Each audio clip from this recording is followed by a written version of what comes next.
पंतप्रधान मोदींची आज मुंबईतही सभा होते। मुंबईतल्या महालक्ष्मी रेसकोर्सवर संध्याकाळी मोदींची सभा होते। विशेष म्हणजे याच ठिकाणी शिवसेनेनं आपल्या प्रचाराचा नारळ फोडला होता। युती फुटल्याचा खापर शिवसेनेनं भाजपवर फोडलाय। त्यामुळे आज होणाऱ्या सभेत मोदी काय बोलणार याकडे सगळ्यांचंच लक्ष लागलंय। इथला आढावा घेतला आमचे प्रतिनिधी देवेंद्र कोल्हटकर यांनी। महाराष्ट्रातील विधानसभा निवडणुकीच्या प्रचाराच्या रणधुमाळीमध्ये नरेंद्र मोदी यांची एंट्री आजपासून होते। नरेंद्र मोदी महाराष्ट्राच्या 2 दिवसाच्या दौऱ्यावरती आहेत। आज बीड, औरंगाबाद यानंतर मुंबईमध्ये त्यांची सभा होते।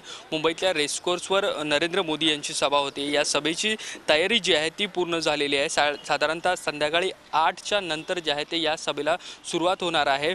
या सभेमध्ये मोदी काय बोलतात याकडे सगळ्यांचं लक्ष लागून राहिलेलं आहे। खास करून शिवसेनेसंदर्भात, उद्धव ठाकरेंसंदर्भात मोदी काय आपली भूमिका मांडतात आहे याची देखील सगळ्यांना उत्सुकता आहे। विरोधकांचा तर ते समाचार घेतीलच, मात्र शिवसेना आणि भाजप यांच्यातील जे संबंध संपुष्टात आलेले आहेत त्या पार्श्वभूमीवर नरेंद्र मोदी भाजपातील जे कार्यकर्ते आहेत त्यांच्यासमोर काय भूमिका मांडतात आहे हे देखील पाहण्याचं महत्त्वाचं ठरणार आहे। कारण आपल्याला माहिती आहे की शिवसेना आणि भाजप यामधील जी नेते मंडळी आहेत ती एकमेकांवरती टीका टिप्पणी करताना पाहायला मिळतात आहे आणि त्याच पार्श्वभूमीवर मोदींची सभा होती आहे। मोदी काय बोलतील याकडे सगळ्यांचं लक्ष लागलेलं आहे। या सभेची सगळी तयारी जी आहे ती पूर्ण झालेली आहे। मोठ्या संख्येने उपस्थित राहणारे कार्यकर्ते पाहता पोलीस आणि संबंधित यंत्रणांनी योग्य ती खबरदारी घेतलेली आहे। सुरक्षा व्यवस्था देखील इथे चोख असलेली आपल्याला पाहायला मिळते। व्हिडिओ जर्नलिस्ट रवी चव्हाणसह देवेंद्र कोल्हटकर, झी मीडिया, मुंबई।